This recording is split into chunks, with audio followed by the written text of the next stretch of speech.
Dili pinagis pagbantay sugo. Apan ang kaluwasan. Muto ni Ginisos, makadawat og kaluoy og pagpasaylo. Nan siya naluwas gikan siyang sala nga nabuhat. Ug unya ang atong iglesia, ang contribution diya mo, nga naluwas kita dili sa binuhatan. Apa sa diya nga naluwas kita kay gipasaylo ang atong sala. Ang atong church, ang contribution mo, nga kita nagtuman sa kasuguan tungod kay kita giluwas na pinaagi sa grasya. Mga kaigsunan, si Satanas nangitag limbong. Ngayang patuhon ang mga tao ng Biblia dili pulong sa Dios. May mga pagtulunan igsunan yung kanang Biblia dili na pulong sa Dios. Sinulat lang na sa mga maayong mga tao. Apan wala Diyos nga nagiyak kanila. Apan ang mga Protestant reformers nakakita ng balang espiritu. Mao magtutudlo mahitungod sa Biblia, daily ang Papa sa Roma. Mao na yung nakita sa mga reformers. Ilang nakita nga ang guide sa Biblia, dili Papa sa Roma, apan balang espiritu. Sa kapanana ng reformer si John Knox, gipatawag sa Rina sa Scotland, si Mary, na mao ang Rina. O nagingon si Mary, mga kaigsunan. Ikaw o ang Roman Catholic, di mo magkasinabot. Lahi ang pagtudlo sa Roman Catholic, lahi ang imo. Mangutanan ko, kinsa may akong saligan na ni, ikaw ang Papa sa Roma. Kita mo na igsoon. Parang tubag ni John Knox nagingon, ang imong tuuhan, mahal nga Rina, mo ang Diyos. Ayaw pagtuo sa bisag unsa nga pagtulunan nga wala gikan sa Biblia.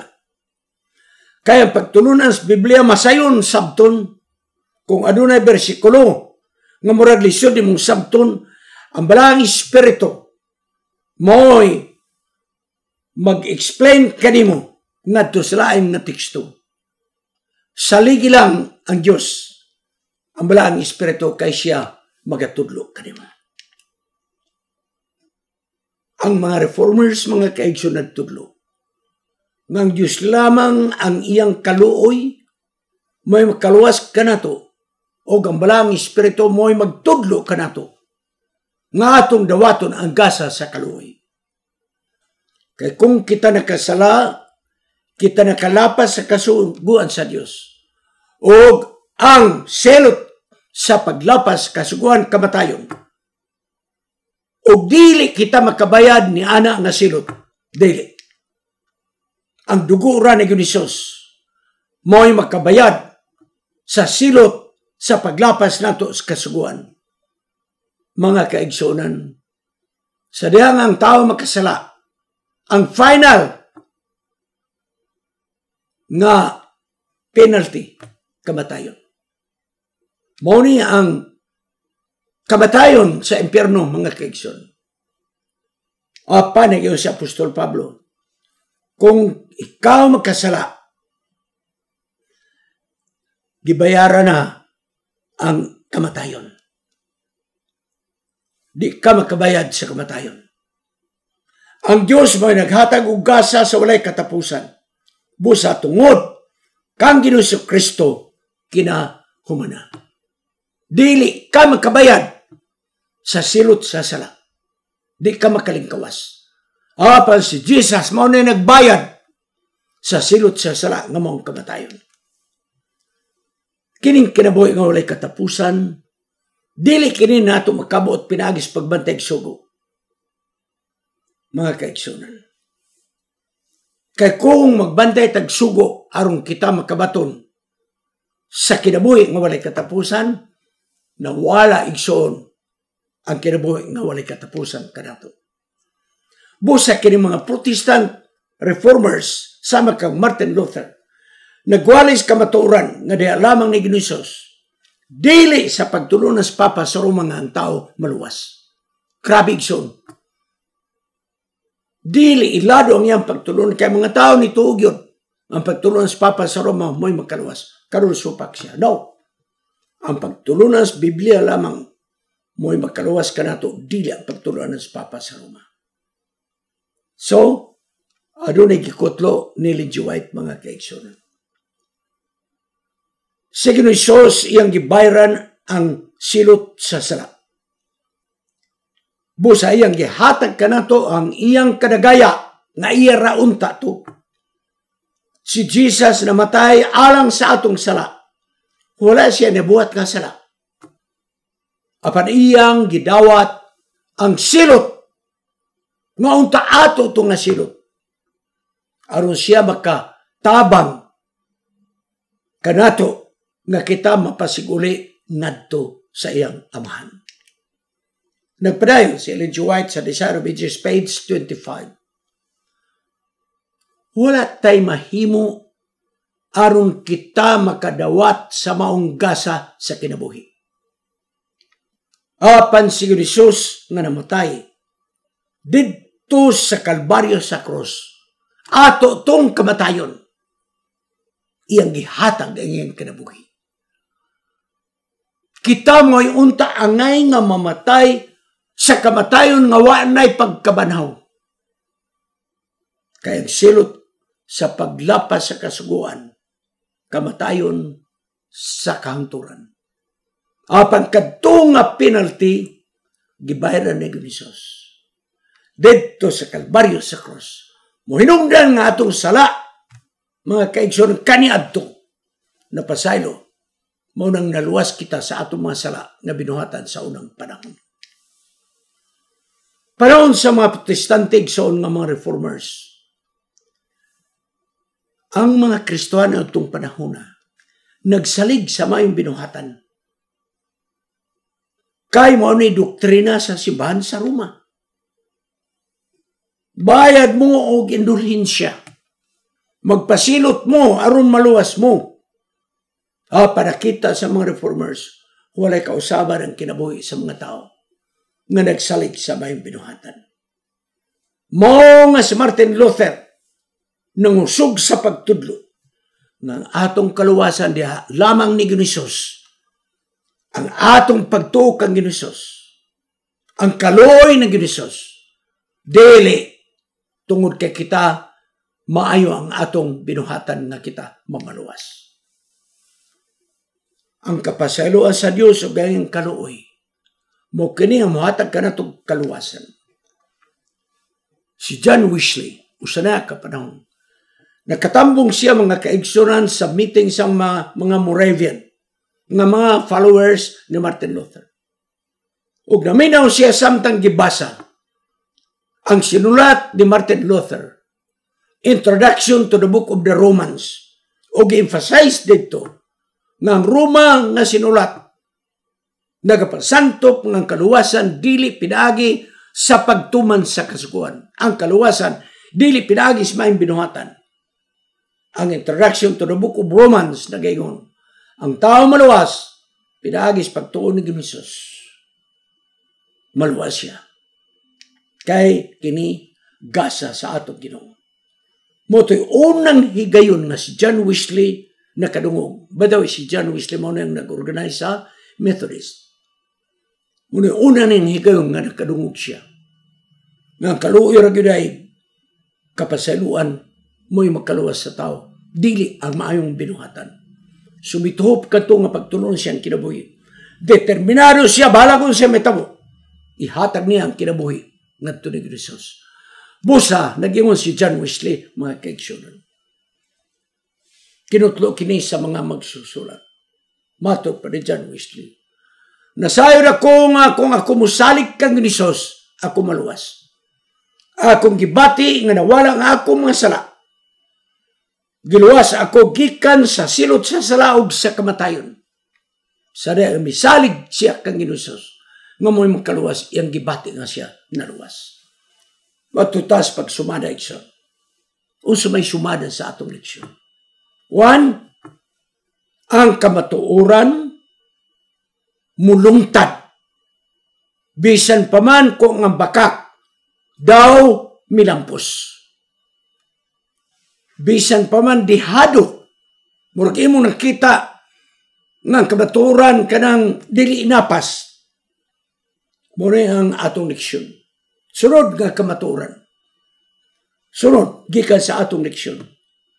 Nga niadtong panahon sa mga reformers, ang pag-translate sa Biblia ngadto sa laing pinulungan gikan sa Latin. Kay Latin man, may official na language sa Roman Catholic Church. Kung imo nang i-translate, kamatayon ang imong madawat. Kung imong imprinta, kamatayon imong madawat. Mao ni igsoon ang gitubang. Mao ni ang gitawag mga odds sa ilang pagtuo. Mao ni ang mga kalisdanan nga giatubang sa mga reformers. Ang mga Protestant reformers, walay nagtudlo nila. Apan, ang balang espiritu mo nagiya kanila sa pagdiskubre sa kamatuoran gikan sa balang kasulatan. O ang mga reformers, Protestant reformers, nagingon nga ang atong gahid balang espiritu dili papa sa Roma. Nga kita na luwas pinagis kaluoy o kapasayloan sa atong Dios, dili pinagi sa mayong binuhatan, dili pinagi sa mga silot, dili pinagi sa mga pagsakit sa kaugalingon nga mao kini ang pagtulunan sa Roman Catholic Church.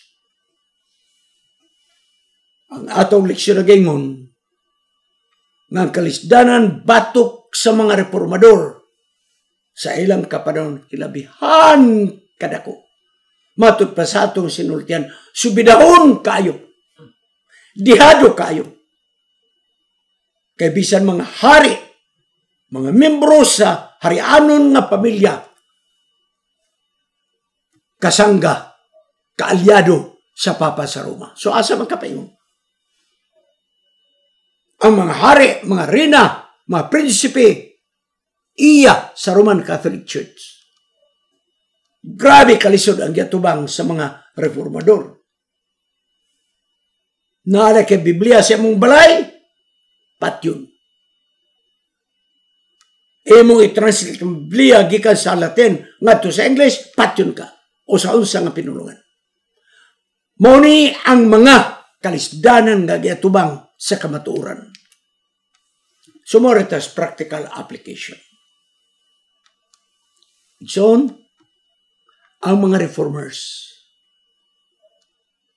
batok sa mga kalisdanan nangamatay tungod sa ilang paglaban sa pulong sa Dios nga mao ang Biblia.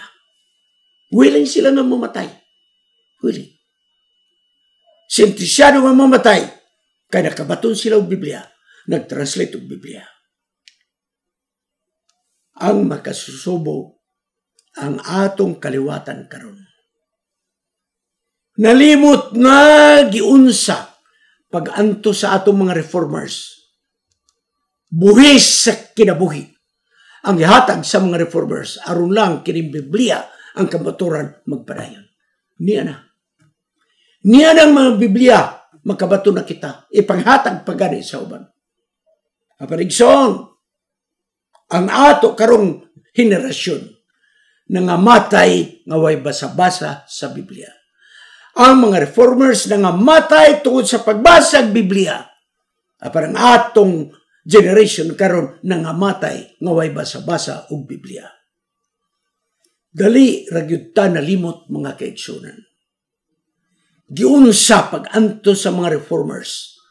Aron lang ang Biblia gawas nun. Aron lang mapatik sa atong pinulungan nga kaugalingon. Nabuhis ang kinabuhis sa mga reformers. Nalimtan kini sa atong kapanahunan. Giunsa pagkigbisog sa mga reformers sa mga kalisdanan sa ilang kapanahunan. Abi ni Jackson, ingon lang yun ani ang atong kinabuhi. No? Wato ta sa practical application. Kana bitong mga ginikanan, gagrabe kalisod ang ilang kinabuhi. Nagkauman sila nag-eskwela, grabe. Nag-houseboy. Housemaid. Grabe. Nag-self-supporting. Grabe kalisod ilang nagyan. Dayon, siyempre, kaya kauma mag-eskwela, nagkatrabaho og maayo. Ang ilang anak, di na makaagi sa mong kalisdanan. Di ba? Oo. Gipalitan ng motorsiklos ginikanan. Oo. Hatod kuhas ginikanan, kaya sila sakyanan. Hayahayang mga anak. Wala makaagi sa kalisdanan nga agian sa mga ginikanan. Unya ra ba? Kung ang imong anak, imong sultihan, kung sa kalisod ang imong naagian, kining mga bata di gina mo hilak, nga magdangoy-ngoy nga, luya po diyan mo pa. Wala mapahiyom ra gina. No? Di nila makita ang kasakit nga nagyan sa mga ginikanan. Di nila i-value. Kaya nakita sa mga anak, kalubihan na. Wa nila makita nga ang ilang ginikanan nagtumbadag kahoy, nagsunog o kalasangan. Aron lang matamnan nining mga tanong. Wala na. Nakita nila lubi. Wala nila makiti nga ang ilang ginikanan mo nagbugwal sa iyo ta aron mahimong basakan. Kalot sa mga batang gamot sa kahoy, ginahakot ngadto sa kilid. Grabe kalisod ang ginikanan. Nangatao mga bata, lapad nagbasakan ang ginikanan. Abi ninyo, musturya gani mo may tungod sa kalisod, inyong mga anak. Ayaw pagtuo nga nangatandog ang ilang pagbati. Wala. Nahitabo ni sa akong kinabuhi personally. So, ako mga bata, parang sa summer, magkatigom sa balay, kanang eskwela gud. So, abot nga nung nakahiskot ko sa kalisod ako nagyan. Kung abi ninyo mga anak, ako, nagpa-houseboy ko. 7 ka tuig kong houseboy, aron na makahumang kong eskwela. 7 ka tuig. Ugo niya, pagkuha na kong theology, huwag yung nagtabang na ko. Kayod na gyud ko. Nagliman kong 1 ka tuig. Ang alawas sa akong gitigom. And the rest is history. Nangahilom among mga anak. Naiusa na among anak nga. Musulti gani nga nang naipuntos gud bitaw. Dila na akong anlan. Ningon na akong anak na. Kaya wa mang ningog ang ubang igsoon. Ningon na ang akong anak na. Luya, dahil mo pa no? Hay, di gaana ako pagbati. At least dahil ni batig karoy ang akong anak. Kaya ang uban, wa man maningog. Ang usaray ni tingog, luya ni mo, papano? Ko ay, stilan, ambot na lang ninyo. Grabe, kalislo ako na yun sa lagi, luoy kakayo. Abi na kung nisimpatya ako, anak, dahil ningon siya pamino mo. Ako pa, di gud ko luoy. Kung ano man, ingon niya, presidente man ka sa mission. Nangatawa ming tanan mga kaigsonan. Pero ang akong punto mo ni, abi man ako natandog ang kasing-kasing sa akong mga anak. Pero sa gingon, di gyud ko luoy. Nga naman, presidente man ka pa sa mission. Mga kaigsonan, mauni akong gidala kini nga practical application. Kaya di nato malingi ang kalisdanan nga naagyan sa mga reformers na nga matay aron lamang ang Biblia mabuhi. Ngulingit ta sa mga reformers, mga kaigsoon, gitahan ang ilang kinabuhi. Basta lang ang Biblia matranslate ngadto sa ubang mga pinulungan. Karunian ang Biblia. Ang reformers na nga matay aron makabasa kita sa Biblia. Apan makasusubo, daghang na nga matay sa atong kaliwatan nga wala makabasa Biblia. So, panahon na imong akong hatagan og pagtagad ang pulong sa Dios.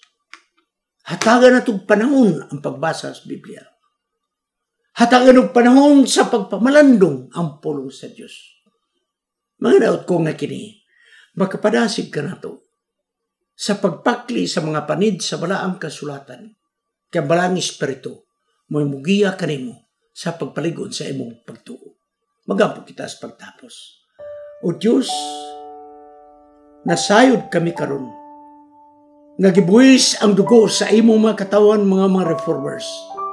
Aron lamang ang Biblia mahubad ngadto sa lokal nga mga pinulungan.